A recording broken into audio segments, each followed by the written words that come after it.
Thank you for tuning into the GSMC Soccer Podcast presented by the GSMC Sports Network. We have a great show for you today. We will be covering Atletico Madrid drawing with Espanyol 0-0. We'll talk about the transfer deadline coming up. Speak about transfers. We'll discuss this new Champions League format that is set to start this season with the draw coming up tomorrow. We'll talk about the Chiesa joining Liverpool, the signing for Liverpool. And then make sure you stick around for the end of the show where I'll be giving you my reaction to some of the top headlines going on in the soccer world.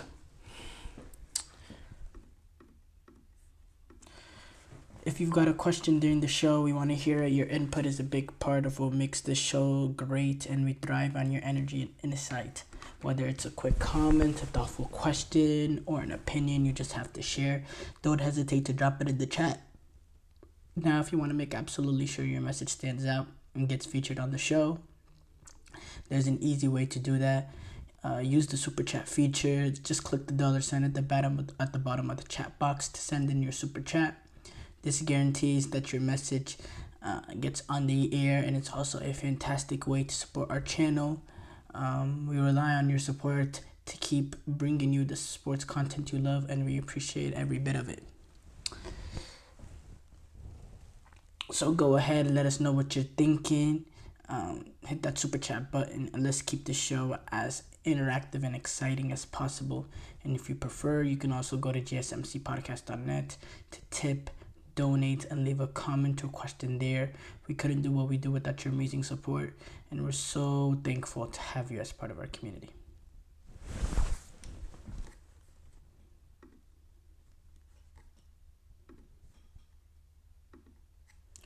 We have to start off though with Atletico Madrid. They have drawn with Espanyol today, 0-0. 0-0 in a disappointing result for Atletico Madrid. Their second disappointing result of this La Liga campaign, as they are so far in their first 3 matches have a total of 1 win and 2 draws. They had that impressive performance this weekend, being able to defeat Girona team that had a really good season last season. They were able to defeat them 3-0 in sort of clinical fashion, behind goals from Griezmann, Llorente, and Koke. But today they finished stalemate, just as they did in their opening game of their La Liga campaign, as they finished with that tie 2-2 with Villarreal in a crazy first half sort of display from those teams. It finished 2-2. And I have to say, in this game, Atletico Madrid in that first half, they played Espanyol out of the park. They had a good possession. They played with a high level energy, high level efficiency, and they looked very at it. They looked like an attacking power horse that was able to dominate the game in terms of being able to create chances. And not surprisingly, in the fact that they're doing that against Espanyol, a team that's one of the more weaker teams in La Liga, a team that's expected to be in the round of the relegation battle, trying to stay up. This is an Espanyol team that I'm trying to see where they. This is an Espanyol team that's newly promoted up this season, and they're gonna be in a battle to, stay up in La Liga. They started off the first 2 games with losses to Valladolid and Real Sociedad, and this is the first point that they've earned this season, and they did it away at the Metropolitano, which is which makes this even worse a result for Atletico Madrid. Now, going back in that first half, completely dominated the game, created multiple opportunities with their with players getting in behind, making runs. You had Sorlos, he had a few opportunities, being sort of that target man, sort of number 9, that presence up there. I think there was one great opportunity they had was Rodrigo de Ball. He played in the ball behind Samuel Lino that was making a run from midfield. And in my opinion, Samuel Lino makes a big mistake. He decides to go for a goal and he hits the post. But if you were just to look up and notice, there was I forgot, I don't know whether it was Griezmann or Julian Alvarez, but there was an Atletico Madrid that was there, and it would have been that he could have slid it to, that would have made it an easy tap in into an empty net. Instead, he decides to go for himself, doesn't really have the presence of mind to look up in that sort of situation. He's only looking at goal, and he strikes the post, and that's a big miss that essentially ended up costing them the game, because it would have been hard if Atletico Madrid was able to get that goal, because that goal was early enough in the game. It would have forced Espanyol to open up, and I think Atletico Madrid, with the quality that they had in terms of possession and play, I think they would have been able to get the second, but that doesn't get through, and then it's just continuing on to be a struggle to get that moment in the back of the net. And then in the first half, that was in the first half, and then the second half, it took them a while to get loaded. Closer to the end of the game, they started creating more opportunities, but that first 20-25 minutes was very stalemate. And I see it on the broadcast that I was watching on the post-game show. They were saying that the substitutions, taking out Sorlos, taking out Julian Alvarez, messed with the momentum of the game. And I have to agree with that, because look, despite Atletico Madrid not being able to get the ball into the back of the net, there was no problems in terms of their approach, in terms of the performance. The performance was really good. They were very lively. They were creating a lot of opportunities. They just needed that moment to come to get it into the back of the net. I didn't see the sense of panic that came from Diego Simeone needed at that moment to make those, drastic substitutions that completely changed, sort of the rhythm of the game for Atletico, which we could see on the pitch in terms of the performance. Those first 20-25 minutes, it was pretty unnecessary, and it was in my opinion, a blunder by Diego Simeone, because it was substitution that was not needed. If it's not broken, don't fix it. Yes, they didn't get the goal, but they played some really good football, and it's a bad result. It's a really bad result for Atletico Madrid, because you're Atletico Madrid. You're out here battling with this new team that you have. You bring in Conor Gallagher, you bring in Sorlas, you bring in Julian Alvarez. You're battling in terms of wanting to be up there in La Liga, wanting to potentially challenge for La Liga, competing with the likes of Real Madrid and even Barcelona, who started off 3-3.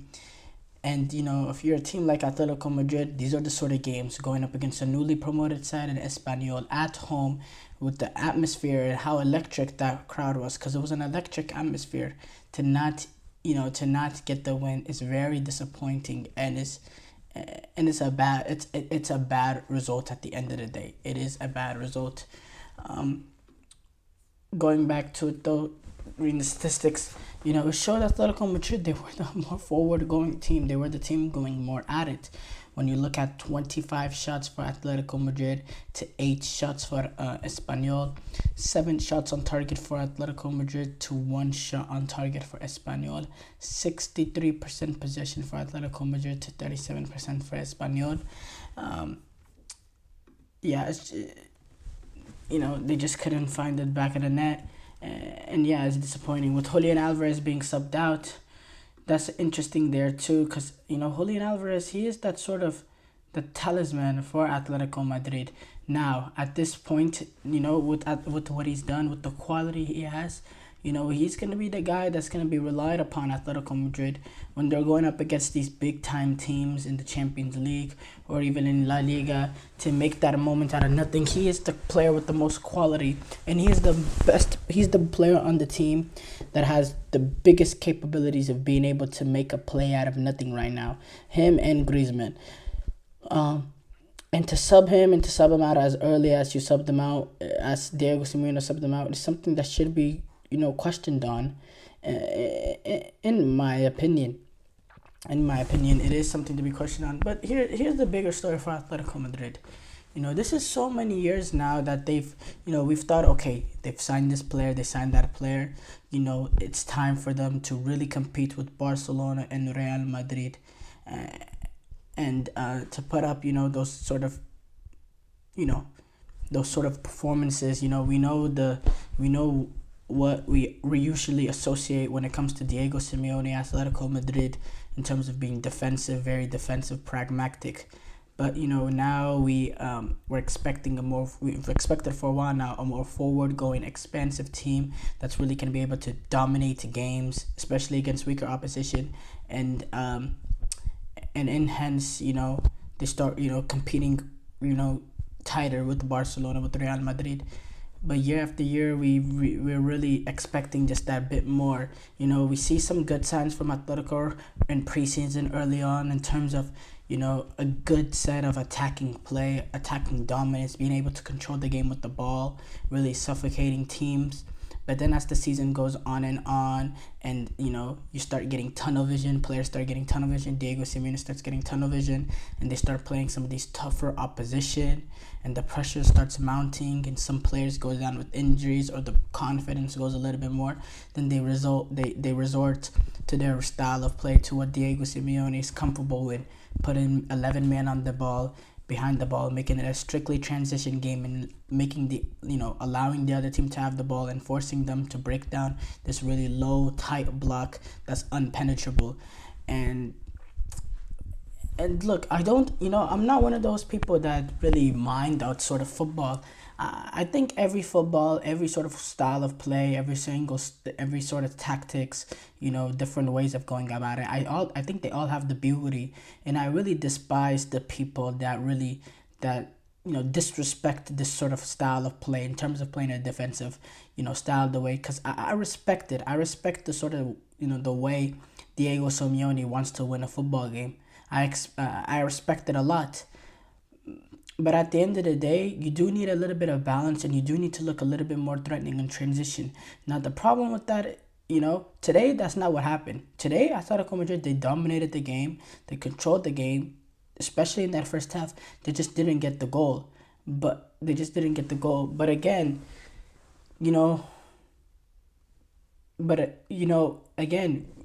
when you're talking about Atletico Madrid and in terms of them competing, you have to foreshadow this. As far as this game, is massive points lost, because if you want to compete with Real Madrid, you want to compete for La Liga, you got to take care of these teams. You got to take care of Espanyol at home. This is one of the most easiest games that you're going to get in this campaign. So yeah, it's a bad result for Atletico Madrid. But then now they gotta move on. They play, I believe they play Athletic Club this Saturday, which was part of the reason why they didn't really go with a full set, sort of starting 11. You had Griezmann on the bench, you had Marcus Llorente on the bench, you had Conor Gallagher on the bench, which I'm interested to see when he's gonna make his, not debut. Is it gonna? Yeah, when did he make his debut yet? Actually, I do not know, because I did not watch the Girona game. Yeah, he did. Where he makes his debut start, though. He hasn't started a game for Atletico Madrid. Will that come against Athletic Club? They rested a few players today. Looking ahead to that Athletic Club game, that game being at the San Mamés Stadium, a difficult stadium to be in. It's going to be an exciting game, and it's going to be a very, very important game for Atletico Madrid, because they need to build some sort of momentum going forward into the season. Yeah, we're going to take a short break here. When we come back, though, we'll discuss the transfer deadline. I feel like I'm losing my mind. Is everybody in the world blind? Please, Lord, give me a sign, a sign. I feel like I'm losing my mind. Is everybody in the world blind? Please, Lord, give me a sign, a sign. I wanna be the greatest. Everybody on the fake shit. I look around and feel like everybody is the fakest. I make this every day and I'm impatient, hoping one day I blow up from the basement. Statement, the top is so vacant. I don't hear shit that I think is amazing. Waiting for my day when I'm playing sold out shows for 1,000 faces. Hey, give me that crown, get in my way and to be put down. It ain't your place, all this my town. If I want that shit, then I'll get it right now. I'm losing it, the noose it fits. I'm losing shit, a stupid myth. You choose to live or choose to dip. You choose to fight or lose your grip and lose a gift. I feel like I'm losing my mind. Is everybody in the world blind? Please, Lord, give me a sign, a sign. I feel like I'm losing my mind. Is everybody in the world blind?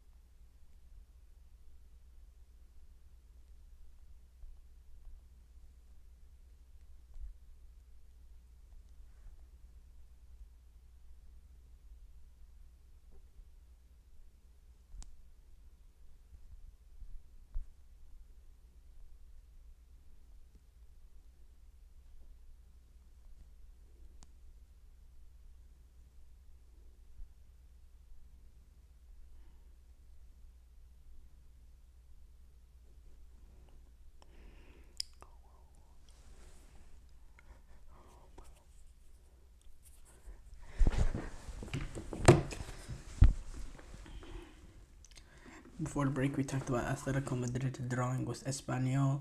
We move on to discuss the transfer world as deadline day looms. The transfer deadline is Friday for top leagues. In terms of Saudi Arabia, it's October 7th, which that's more outgoings for these sort of European clubs. But the transfer deadline will be this Friday, and there's still some moves that still need to be finalized, some things that still need to be hashed out, and that are can be very interesting to see whether or not they go through. The big ones. By the way, Lukaku, he has arrived at Napoli. He's completed medicals, and he's gonna sign a contract till 2027, which is good for him to reunite with Antonio Conte, a coach that dearly loves him, and it's a good move for him. Chelsea, they were able to get a fee for him as well. They didn't, because he's still under contract for them. So I think it's obviously the Lukaku thing was a failure for Chelsea, and it's sad, really, the amount of money spent on him, and how much we have lost in terms of him. But he's back to Real Madrid. Back to playing in Italy and Napoli. So yeah. Now going back to some of the main things that we were discussing, though. The first one I need to discuss is Ivan Toney. This is an interesting one. Ivan Toney,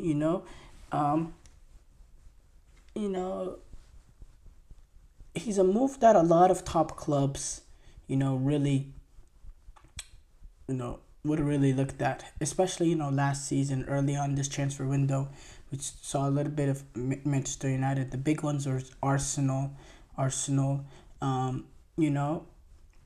with the quality he has, proven goal scorer in the Premier League. I thought some of these top clubs in England that needed a number 9 will take a real good look at him, like a Chelsea, like a United to an extent before they signed Xerxes. Still, they could still really use a goal scorer because they don't have any goal scorer number 9s, proven goal scorers right now at United. Arsenal was a big one. I ask y'all this, to every Arsenal fan out there, in terms of chasing and battling against Manchester City, does Mikel Merino give you a better shot to pass City than Ivan Toney? With the amount of goals Ivan Toney can give you, playing in that number 9 position, a proven goal scorer, proven in the Premier League, can you really say without a shadow of a doubt Mikel Merino would get you closer to the Premier League title than Ivan Toney? I don't think so. And Mikel Merino is a really good player, don't get me wrong, and I like the qualities he presents, and I think he's a good player for Arsenal.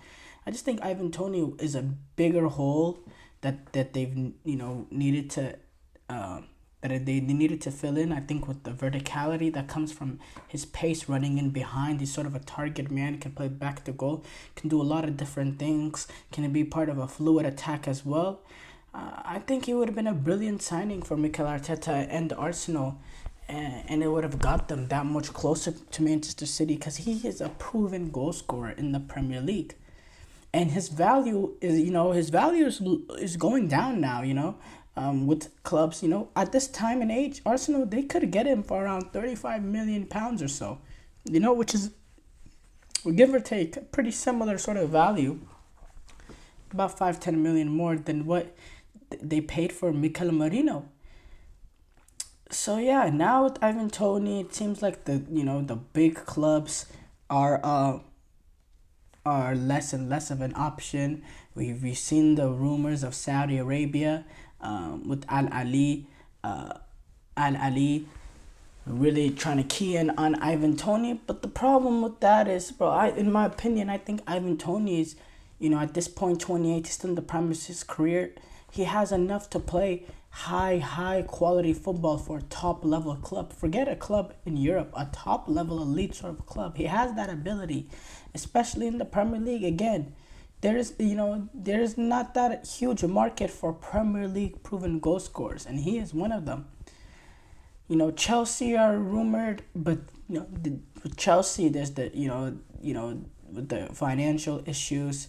They have to regulate a reasonable transfer fee and wage, and Chelsea are still working on other transfers as well. So I don't know if Chelsea is a possibility, but yeah, Chelsea is rumored that Chelsea are considering it.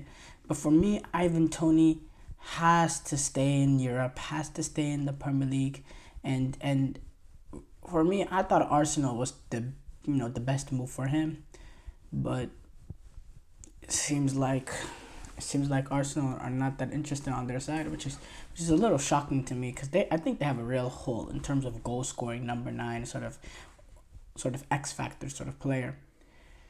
Again, Osimhen, there's some rumors regarding Saudi. Now this one I don't think it's gonna happen. Osimhen being 25 years old, in the peak of prime of his career, absolute top level talent.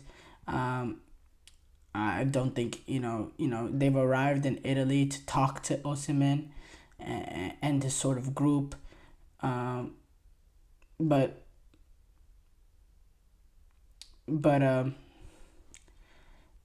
I don't think Osimhen desires to go to Saudi Arabia. I know it's also been reported that Chelsea, they're in talks with Osimhen on a salary, but again, there's a huge transfer fee that Chelsea have to sort of sanction to get a guy like him. So I think it's gonna be really difficult. I think it's going to be really, really difficult for Chelsea to be able to get done, because it's a huge transfer fee, and we know what's going on at Chelsea right now in terms of having to manage their financials, the amount of money that they've spent. But it's reported that he's still sort of a priority for Chelsea, which I'm a fan of that, because I think if Chelsea could get a world-class number 9, which Osimhen in my opinion is, and a world-class goalkeeper, that propels them into the top 4 and then puts them on a good path to start competing for trophies once again. In my opinion, that's the 2 biggest holes in this team: a guy that can protect the goal and a guy that can get a goal out of nothing in Osimhen. But again, the financials with the amount of money Chelsea have spent, the financials is going to be a difficult thing.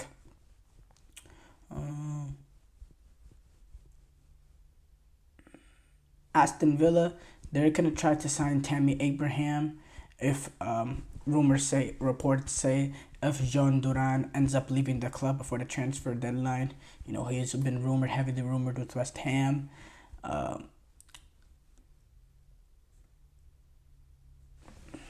There was one rumor. That's what it was. Stefan Bashketek. Barcelona are trying to hijack Stefan Bashketek move. He's sort of a holding midfielder. We know their holding midfielder yesterday towards ACL Bernal, and they want to sort of hijack his move to Red Bull Salzburg so they could potentially sign him on loan. He's a player to know and have some real quality in that sort of position. So I think that's interesting if they can get that done.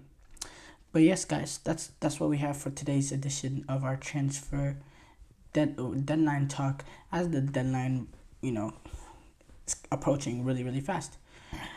Short break here coming up. When we come back, we'll talk about this new Champions League format. Looking for your daily fix of sports talk without having to pay for it? GSMC Sports Network is available on YouTube. Just search GSMC Sports Network. Get your fix of daily sports talk shows on YouTube, absolutely free. NFL, college football, NBA, MLB, MMA, UFC, fantasy football, and so much more. GSMC Sports Network has shows running all day long, with new sports shows starting every 2 hours. Just like on your favorite cable sports channel, except GSMC Sports Network is absolutely free. Just search GSMC Sports Network on YouTube to catch one of your new favorite shows, like the GSMC College Football Podcast, Chip Shot Football Podcast, Hoops and Heels Women's Sports Podcast, GSMC Basketball Podcast, and so many more. Check it out for yourself.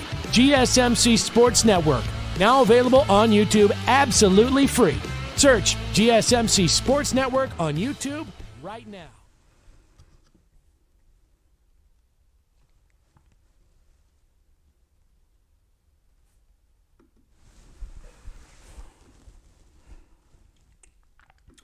Before the break, we talked about what is going on in the transfer world as the deadline day looms.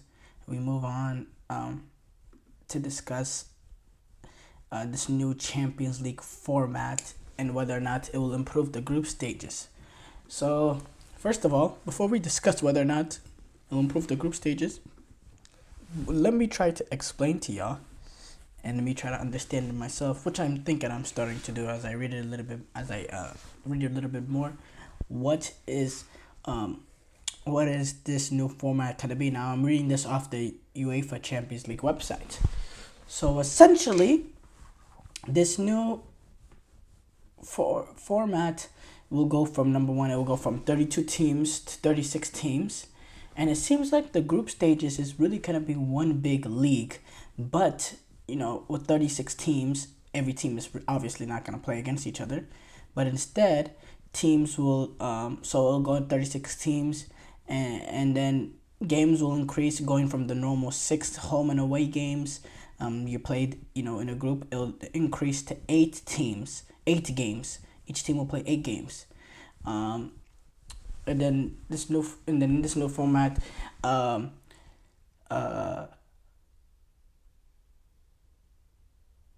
to determine your 8 opponents in this sort of 36 game table, that 36 team table, 36 team league, to determine their opponents. All teams will be ranked in 4 pots. Pot 1, pot 2, pot 3, pot 4. And each team will be drawn to play against 2 opponents from each pot. So, so like, let's say, I'm representing Aston Villa. And Aston Villa, the Champions League pots came out actually. Let's see. Champions League pots did come out, so we'll be able to see what pot Aston Villa's in when I give you this example. So Aston Villa's in pot 4. Okay, so let's say I'm representing Aston Villa. Aston Villa will be drawn against 2 pot 1 teams, 2 pot 2 teams, 2 pot 3 teams, and 2 pot 4 teams. Despite Aston Villa being a pot 4 team themselves, they'll also play 2 games from their own pot to complete the 8 games that they play. Half of these games will be at home, half of them will be away, which is interesting. You don't get to, you might have to go away to Camp Nou in Barcelona, but Barcelona will not come to play at Villa Park, because, you play, you're only playing each opponent once, and half your games are home, half your games are away. So that's going to be interesting to see how, I assume one pot 1 game you play will be a home game, pot 1 game will be an away game, the other pot 2 will be a home game, the other pot 2 away game. You basically play in each pot, one of them will be a home game, one of them will be a away game. That's what I assume. That's what it's going to be. And this makes it a little bit different, makes the strategy a little bit different in terms of grouping, I think it will result into more competitive games in the group stages, especially down the stretch with 36 games, only 36 teams, only 8 games being played. The leagues will start being compressed. And yeah, so, and then, the extra 4 Champions League group stage spots will be allocated by,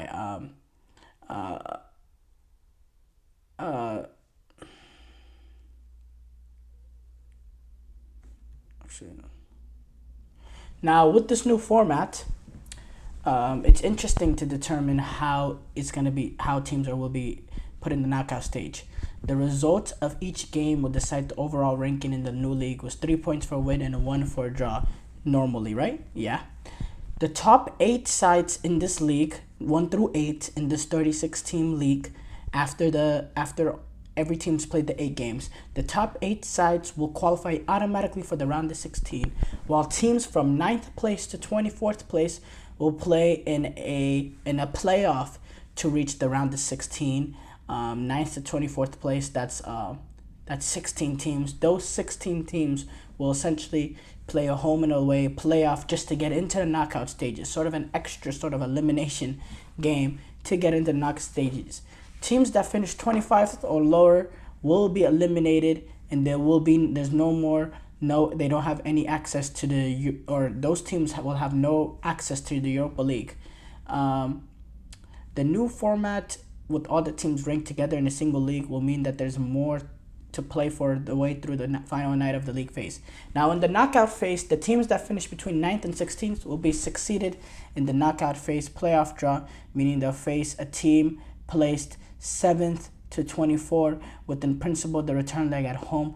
The 8 clubs which will win, they'll move on to the knockout phase playoffs and progress to the round of 16, where they'll face one of the top 8 finishers that finish in the round of 16.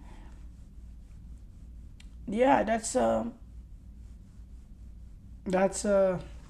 interesting there. So essentially, we're getting a round of it's not really a round of 32 because it's 24 teams that sort of move on to elimination games, but we essentially get an extra knockout stage round. Is sort of the playoff round to get into the knockout stages. So essentially be an extra knockout stage round, which I think will lead to more, interesting games. I think the group stages will be a lot more interesting in the fact that it's going to come down to the wire. Teams will be trying to battle getting into that top 8, maybe battle for positioning within the top 8.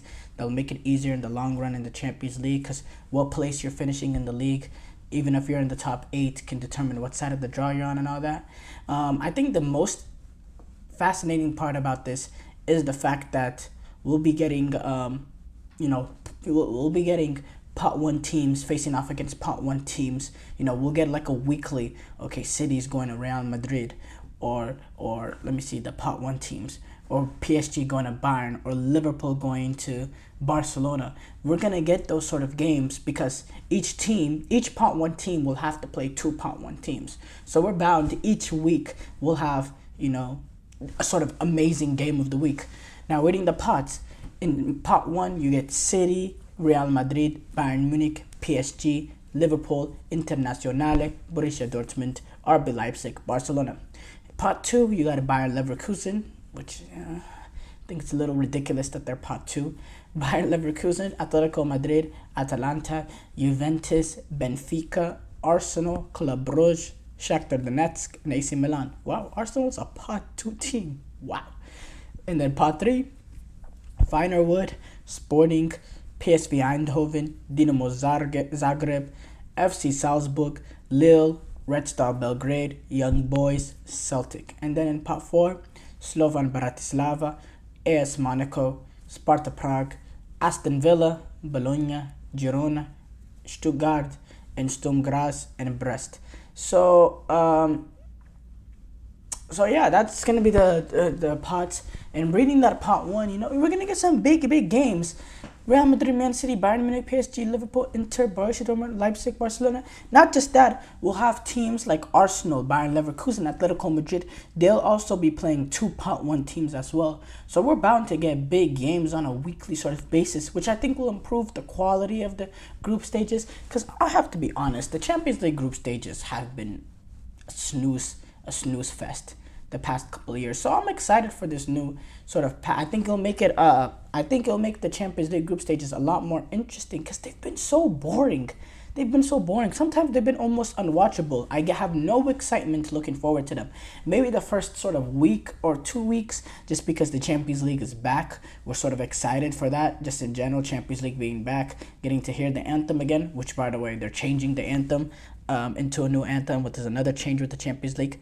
But I really think the quality that we're going to get in terms of quality play is going to be a lot better in the group stages, because we're going to have a lot of the big teams facing off against each other. And most importantly, it's going to come down to the wire, it's going to come down to the wire, with 36 teams being, in one league table, and you're only playing 8 games. A team can go from being comfortably in the top 8 to, suddenly, having to play a playoff just to get into the knockout stages, within one match day. That's how tight everything's going to be, a team could be in the Champions League playoff positioning at one point, and then within a match day, they'll be eliminated from the Champions League. That's how tight things are going to be. And there's really, there is a bit of room for error, but not much, especially if you're trying to get into the top 8. So that's going to be very, very fascinating to see. But yes, I do think this new Champions League format will overall definitely improve this group stage. No doubt about that. Short break here coming up. When we come back, we'll talk about Federico Chiesa joining Liverpool.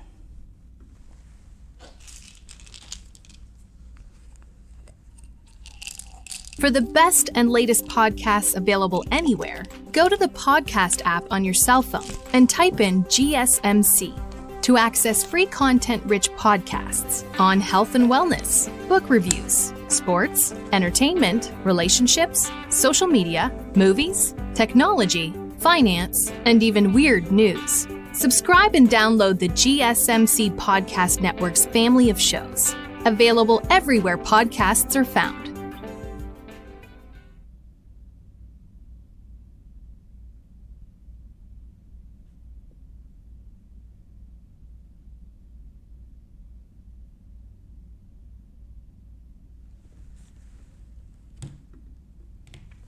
Before the break, we discussed this new Champions League format. We move on to talk about, to go a little bit more in depth with Federico Chiesa joining Liverpool.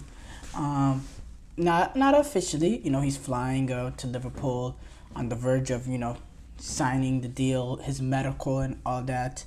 But, with Chiesa coming in, number one, I do think this is look, the Mamardashvi signing, their first signing Liverpool made in the Arne Slot era, let's be honest, this has potential to be a good signing as that future, goalkeeper looking past Alisson.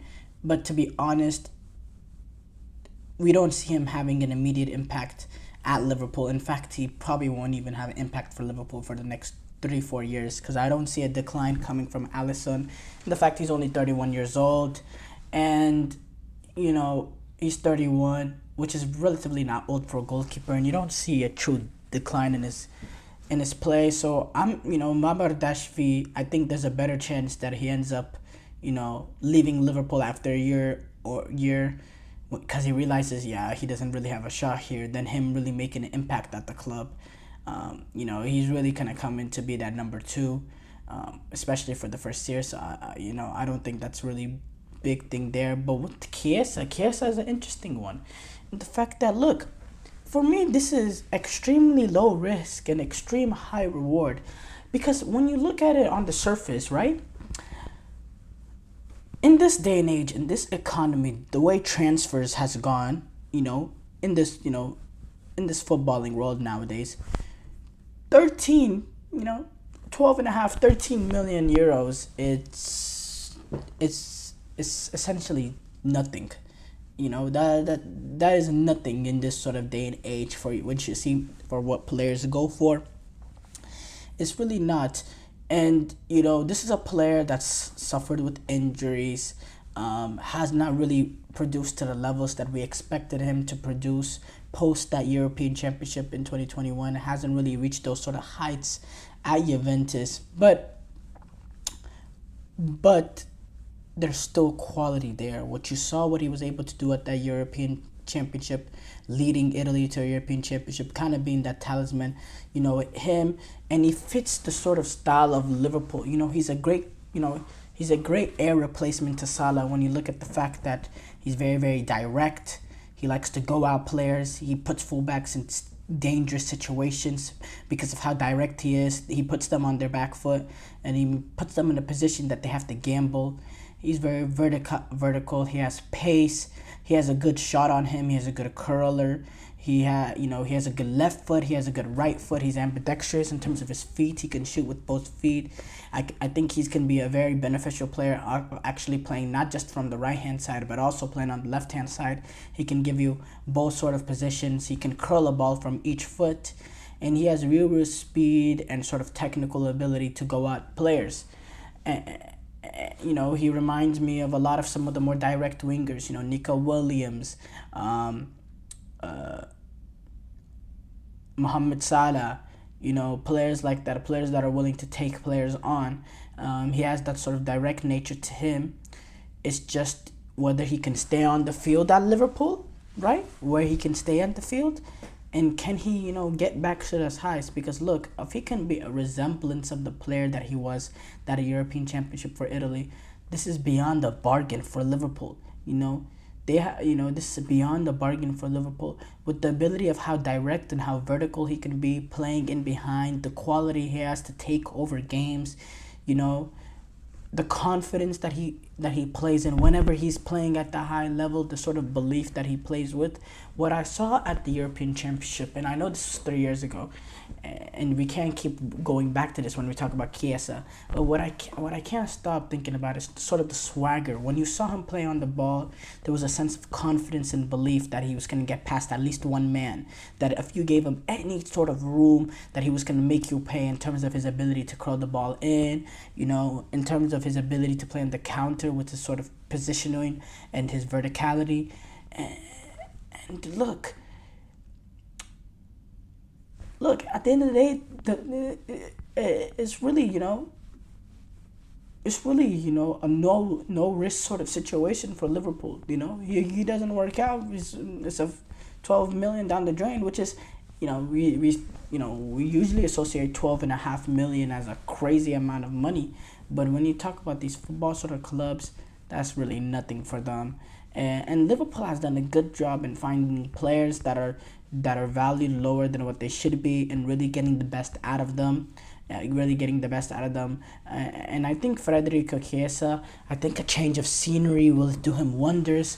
Getting away from Juventus, getting away from that where, his confidence dropped and he wasn't really able to take the next level as expected at Juventus.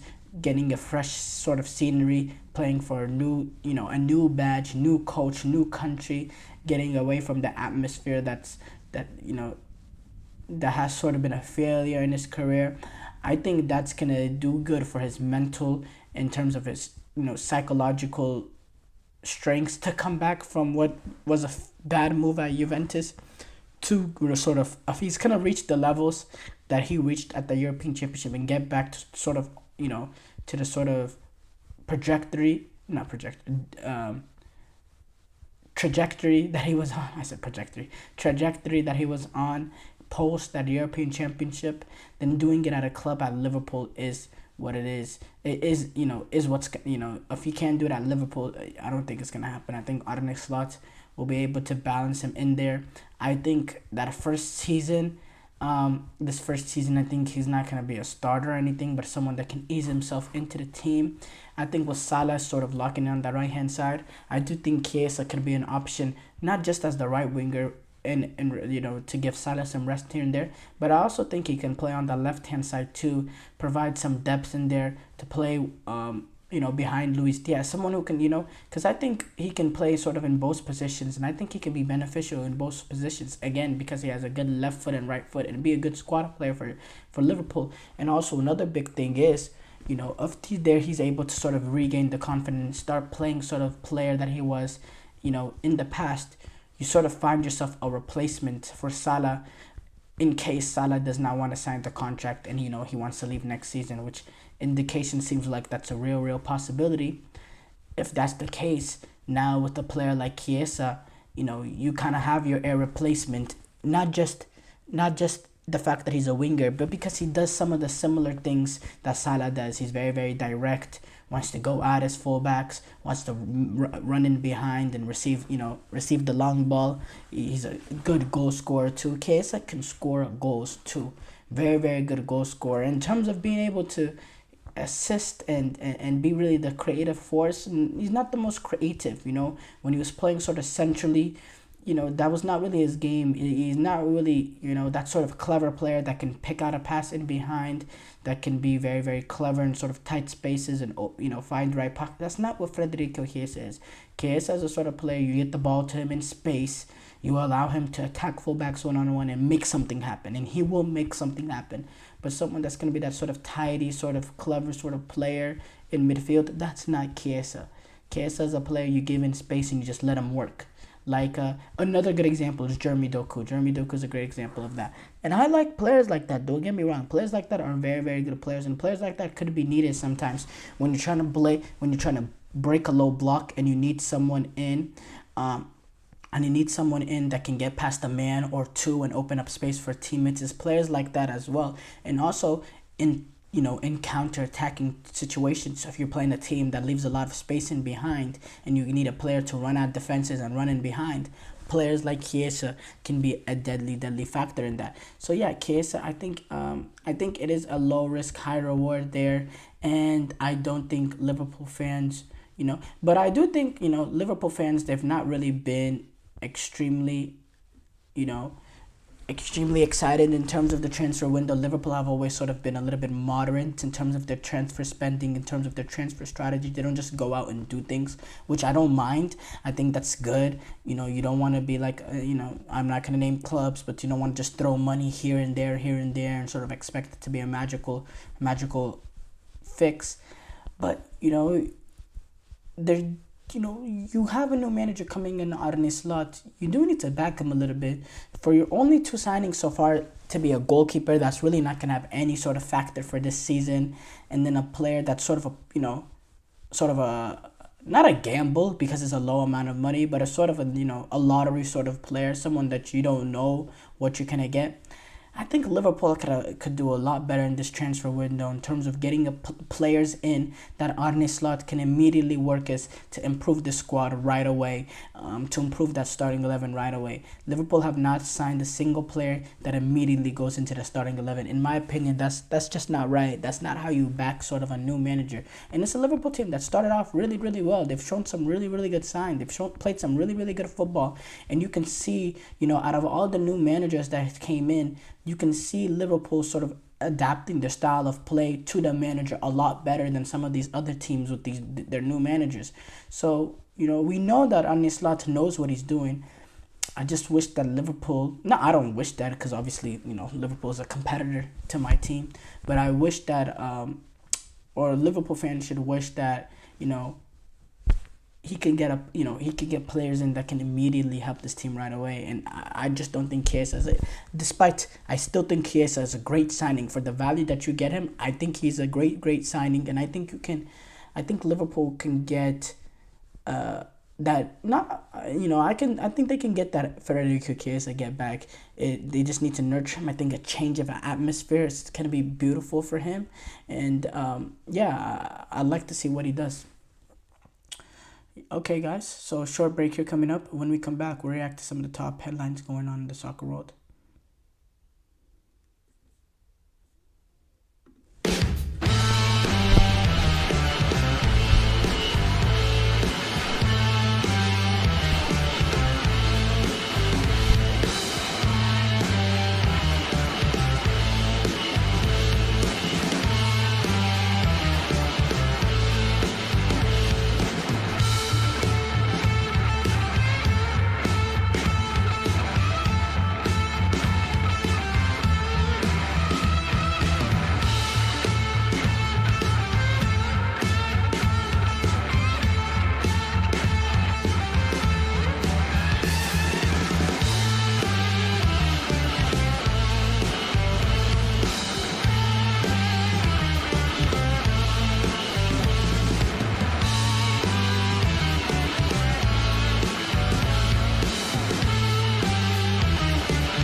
Before the break, we talked about Chiesa joining Liverpool. We move on to react to some of the top headlines going on in the soccer world. And we start off in not in South America, but yeah, in South America, even though he's at Liverpool right now playing for his club. Darwin Nunez has been banned 5 games for the Copa America brawl. This is a 5-game international suspension. It was handed out by Canumble on Wednesday. Nunez was one of 5 Uruguayan players to be suspended. Not only Darwin Nunez suspended, but Rodrigo Bendincor, he was issued a 4-game suspension. Jose Jimenez, Matias Oliveira, and Ronaldo Araujo, they also received 3-game suspensions for this. And that's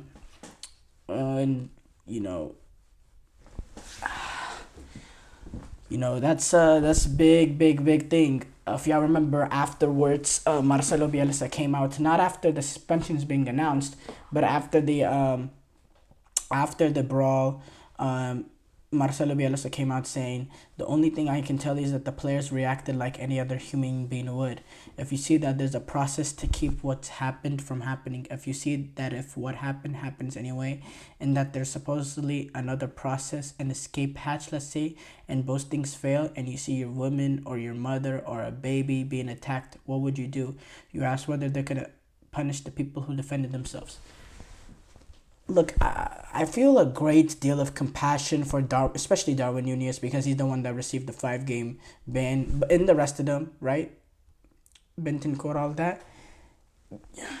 And you're defending for your family, right? You're defending your family. Your family in the stands is getting rowdy. The Canumble and the stadium organizers in Canumble and all that, they didn't do a good job enough of, separating the fans as they would do if this game was played in South America, because the American sort of, we're not really used to American sports. It doesn't really get rowdy in the stands the way it would, in a Canumble World Cup qualifying tie, or even in certain European, European, Champions League games, the sort of violence you see you don't really see that in American sports. So something that the stadium police officers weren't really expecting. And yeah, it got bad, and then players had to go in and throw punches and all that.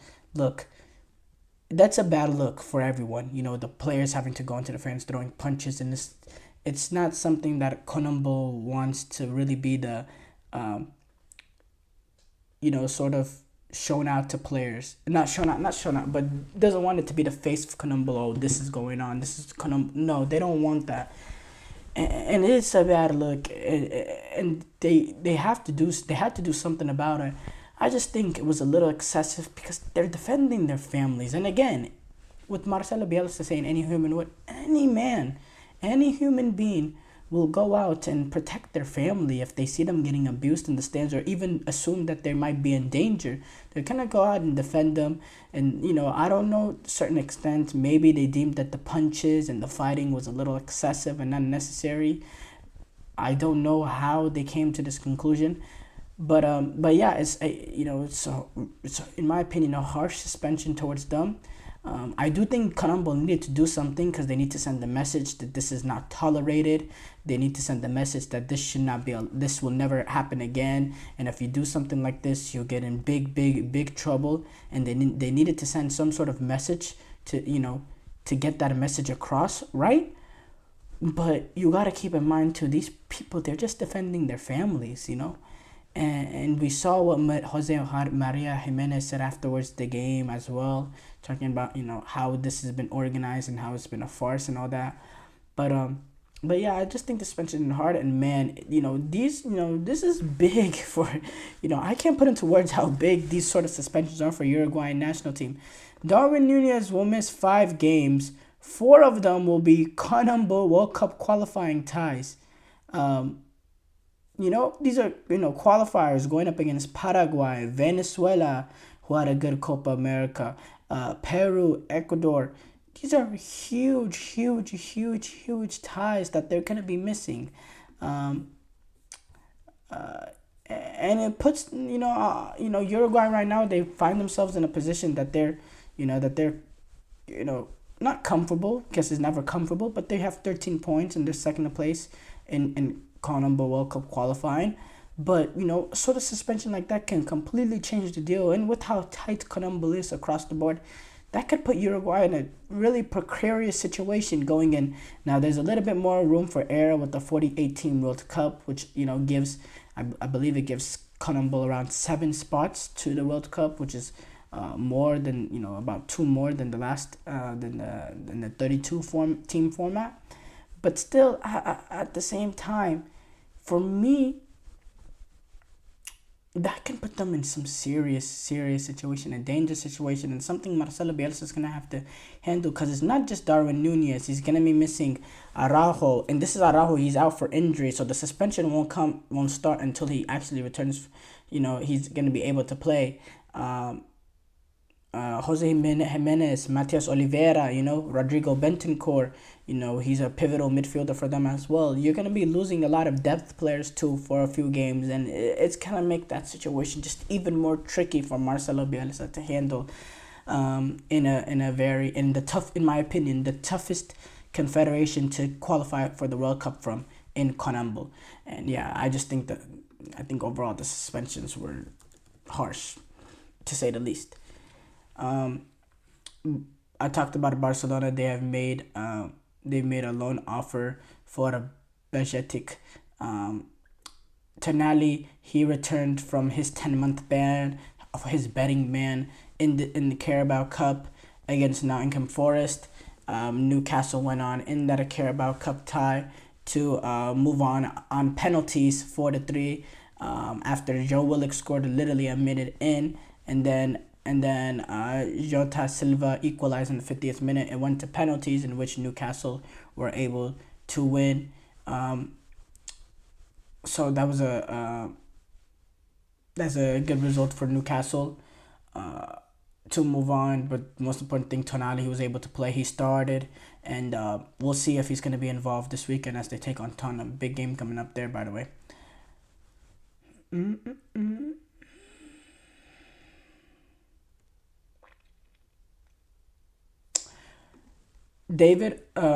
Nemo Ochoa, Raul Jimenez, Chucky Lozano, they're all out of the first Mexico call-up for Javier Aguirre. They will not be involved in the squad. Mexico are playing against New Zealand in Rose Bowl, and then Canada at the AT&T Stadium, and those players will not be involved. Aguirre's list includes Santiago Jimenez, Cesar Montes, and Marcelo Flores. Edson Alvarez is not going to be in the squad because he's still regaining full fitness after recovering from the injury, and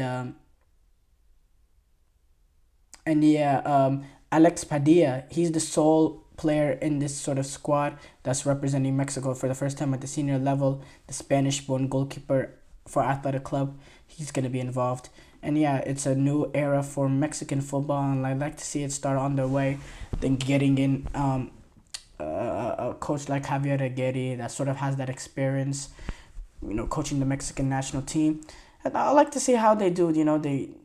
There's some serious issues with going on there with the fact that they didn't even get out of the group stages with Copa America.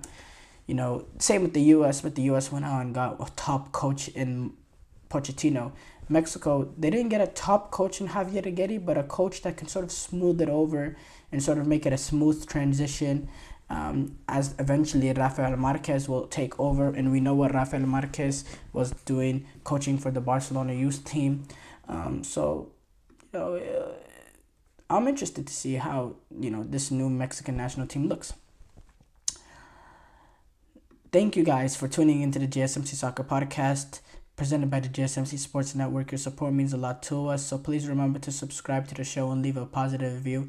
It really does make a difference. We also invite you to follow us on Facebook, Twitter, TikTok, and Instagram for more content and updates.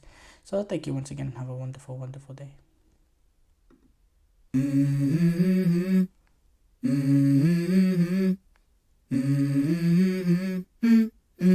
Let's go.